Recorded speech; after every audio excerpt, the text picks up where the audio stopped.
so excited to be able to sit down today and talk with Diana Nyad. Now, as we all know, her story is unforgettable. At 64 years of age, Diana became the first person to swim from Cuba to Florida without a shark cage. Nearly 2,000 people greeted her with applause and cheers right here in Key West at Smathers Beach.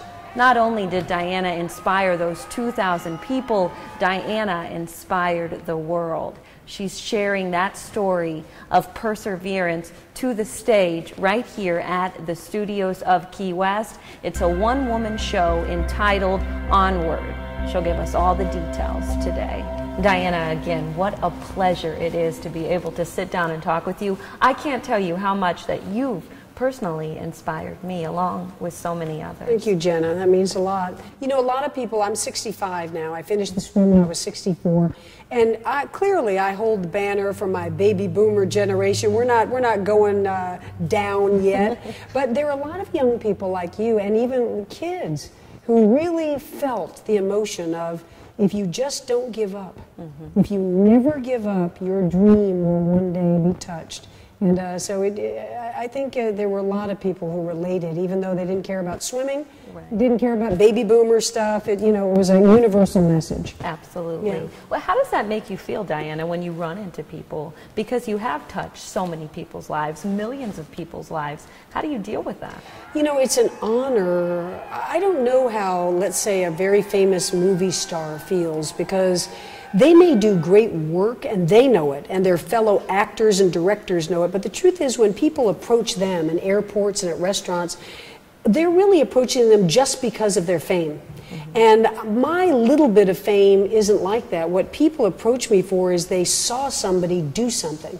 It was real to them, and it meant something to their lives. I've had people who have beaten cancer. I have people who have lost loved ones to cancer and have come to me to say, you know, the courage of hope and the message that you took about, you know, if you just find a way, you're going to get to that other side that you're trying to get to that's important to you.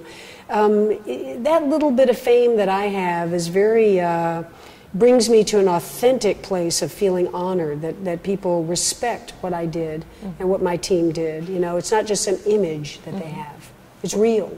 You know? Absolutely. And speaking of honor, Diana, a lot of people don't know, but you received a very, very special honor this past September. In fact, you were the first American to receive the Cuban Medal of Honor. Yeah. How did that make you feel? Honestly, that might have been the top. You know, I've had so many fortunate things happen to me since stumbling up onto Smathers Beach that day. So that was Labor Day, 2013. I've been in the Oval Office to meet President Obama, whom I admire terribly.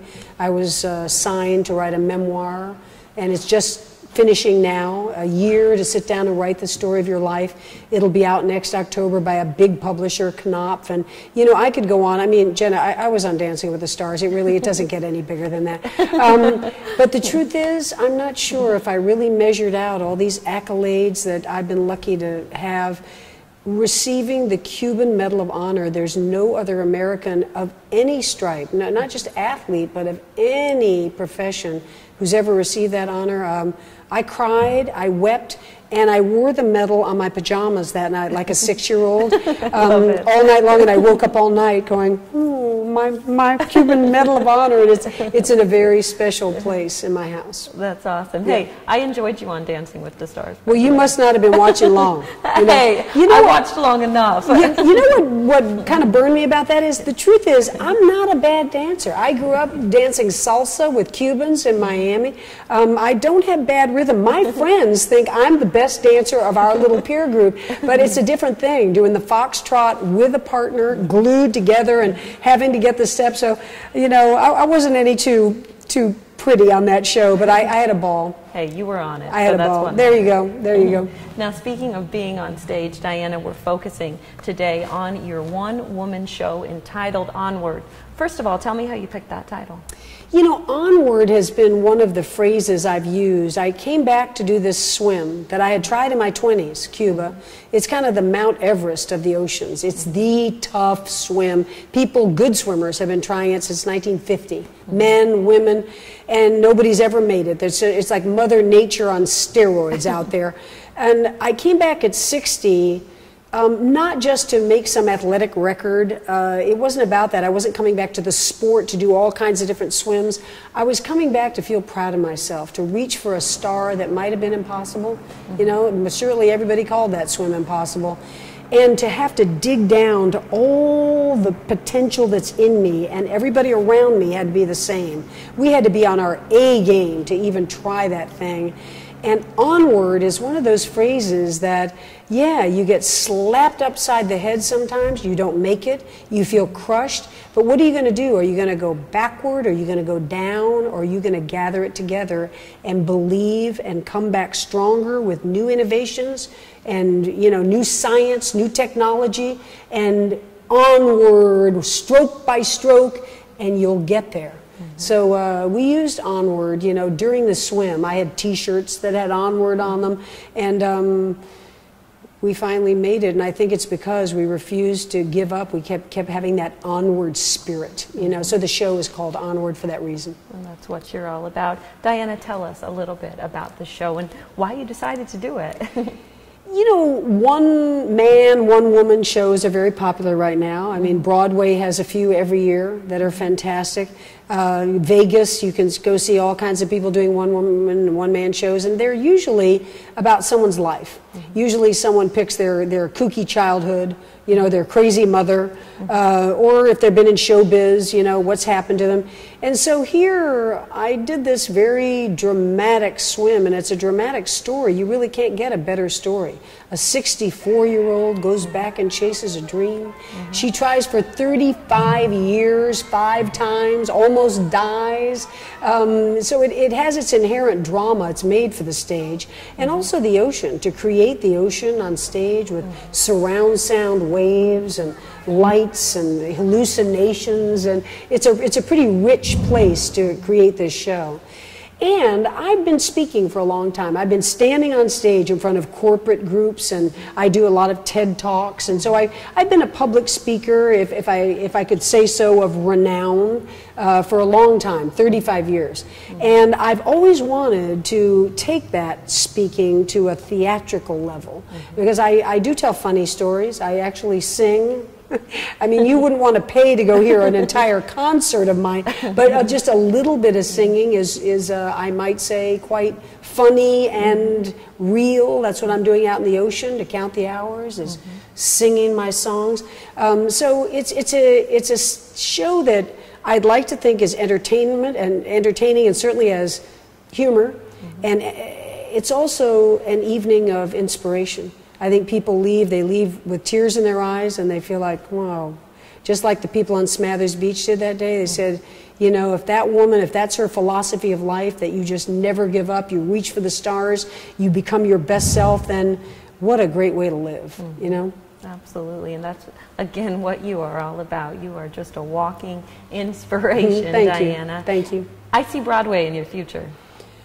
You know, let's just say it's a bit like the Cuba swim. You have this big, big goal, but you don't just go over there and do it. There's a lot of preparation. There's getting that team. We had the world's leading jellyfish expert, because that box jellyfish is now the most dangerous venom on this earth. And, you know, I wasn't just going to go out, well, let's try it again. Maybe I just won't get hit the next time. No, we brought Dr. Angel Yanagihara on board and learned about these animals and how to possibly get through them. How do they behave? Do they come out after the full moon? You know, is it because there are rocky shelves underneath? What is it? And the same thing with the shark team and with the navigation. This is tricky navigation, that Gulf Stream with all its swirling eddies. The nutrition. You know, you're going to swim for 53 hours and, you know, be losing all that weight. You're out of your mind out there. How are you going to get this expedition organized? Well, so you don't just want to do it and then you go over the next day. Well, yeah, I'd love to be on Broadway, of course. You know, what stage actor wouldn't?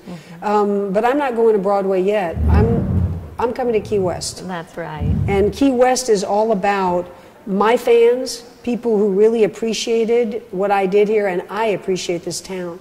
I mean, for 4 years, this was my home, as I would wait and be nervous for the weather and feel I'd never get my chance, and then I'd fail and come back, and this town embraced me. They gave boats and hotel rooms and showed up and became the kayakers on the trip, and I just love this place. I love it, and so I wanted to start this show here and have it grow. And I'd love someday for people who are in this audience this coming weekend to go to Broadway and see this show after it develops to the next stage and say, you know, I saw it when it started, and it was lightning in a bottle. It was magic when I saw it in Key West, and now it's grown and it's on Broadway. So that's the dream, but you got to take one step at a time.